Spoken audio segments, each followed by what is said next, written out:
Ladies and gentlemen, good evening. I'm Shreya Dhoundial. It is good to see you. We just heard the Prime Minister there speaking in Indonesia. But our big story this evening, the ethanol-blended petrol. Is it bad for your cars and two-wheelers?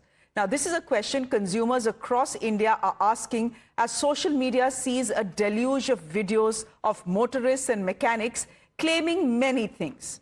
That the E20 petrol, which is now a standard across India, is lowering fuel efficiency, especially in older vehicles.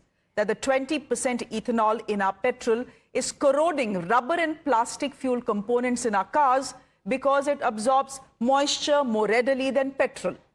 That starting your car in winters will become a pain because of ethanol. Now, ladies and gentlemen, despite the apprehensions, automakers have publicly backed E20.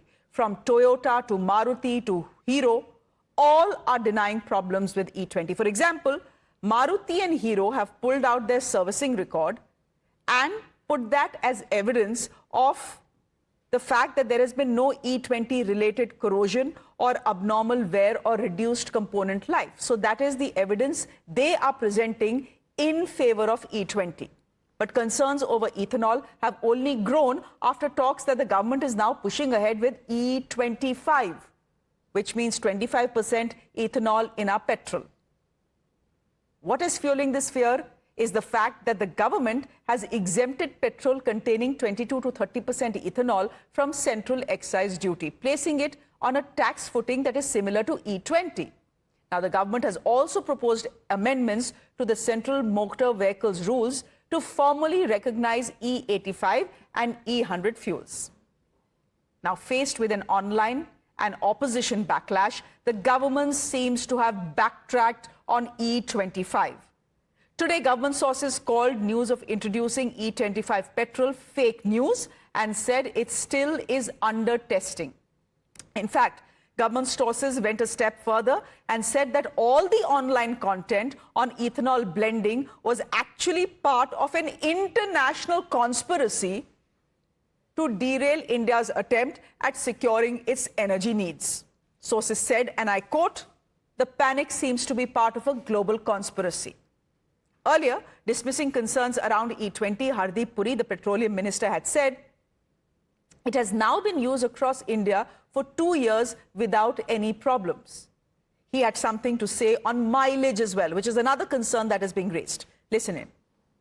Saying that fuel mileage is going to be dropped. Arey bhai, it's now well established that when you have ethanol, they use it in racing cars also. The acceleration increases. What is that thing called? The knocking. That improves.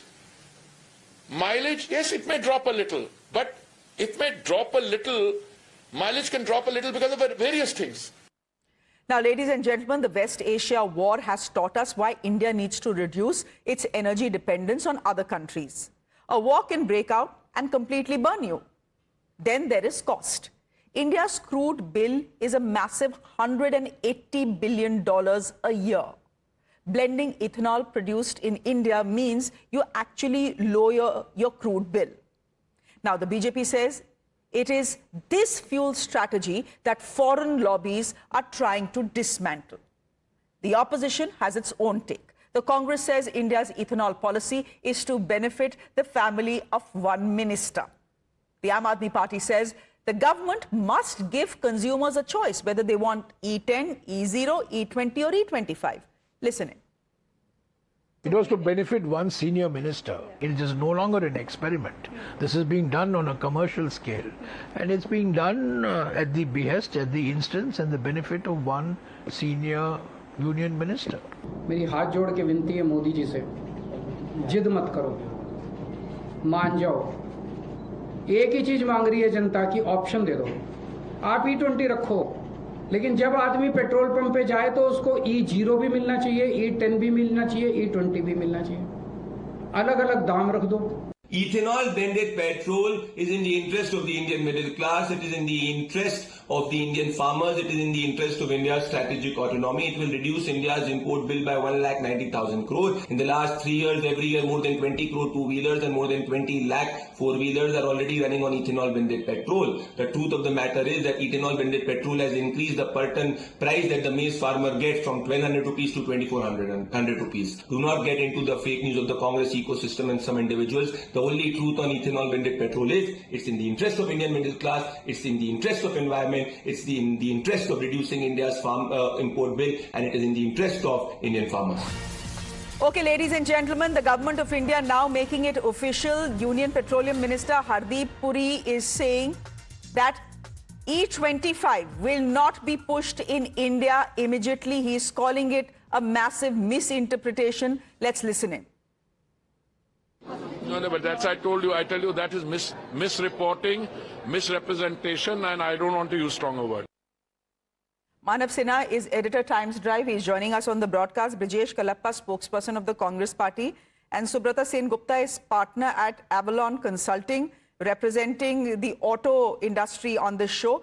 This is a very, very short debate, about 5 minutes. I'll request all of you to keep your, to keep your views short. Brijesh Kalappa, the government seems to think that this entire online chatter on E25, on E20, the fact that it drops your mileage, etc., and corrodes components of your cars is essentially an international conspiracy against India's fuel strategy. What does the Congress make of this? See, Shreya, the first thing is, let me give you a very dear friend's personal, experience with this E20 issue. And he rides a scooter, and for the last 3 times he has gone to the mechanic, and on each occasion there is a water buildup in his tank, and that is because of the fact that this ethanol has a quality which absorbs water from the air because of its hygroscopic nature, right? And on 3 occasions he has gone and had this water withdrawn from the mechanic, and this is not just one isolated case. This is happening repeatedly. Now I ask myself the question, and I think your viewers should also think about this, that considering the fact that you're paying lesser, it's a fact that you may be paying lesser, but what about the damage it does to your vehicle? Okay. Are you willing to bear with that? Some people spend lakhs and lakhs to buy cars or bikes. So you are saying this is not an international conspiracy? There are genuine concerns. You're saying this is no international conspiracy as the government seems to be suggesting it is. There are genuine concerns that are coming from consumers. I might have seen some of these videos, and there are motorists putting these videos out, and there are mechanics putting this video out, and they are showing you damages. Yep. And people are talking about their mileage coming down. Is that the standard experience for consumers who are using E20? Because now all of us are using E20 without having agreed to use E20. The government gave us no choice. But over the last 1 year, all of us are using E20. But is the experience all negative? The experience, it's hard to say, because I think this should have been rolled out with a choice, that people would have understood what the pros and cons are when choosing E20 over E0 mix.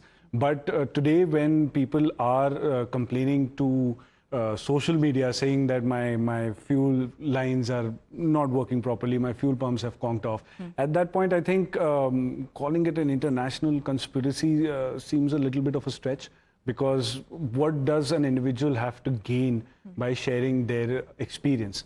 Additionally, where does one go, if at all they are facing an issue? Where do they go? They cannot complain at the fuel pump, and there's no way to share your experience other than social media. So I think there is some element of... Subrata Sen-Gupta, if that is the experience of some people, should we be dismissing it? Because the fact is that all automakers we saw yesterday or day before yesterday, Manav, came together. All of them, India's biggest automakers, and said that all these concerns around E20 are not justified. It's misinformation. So there is something that automakers are saying, there is something that the government is saying, and then there is genuinely concerns from consumers. Can concerns from consumers be dismissed as an international conspiracy? A mechanic kya international conspiracy karega, Mr. Sen-Gupta?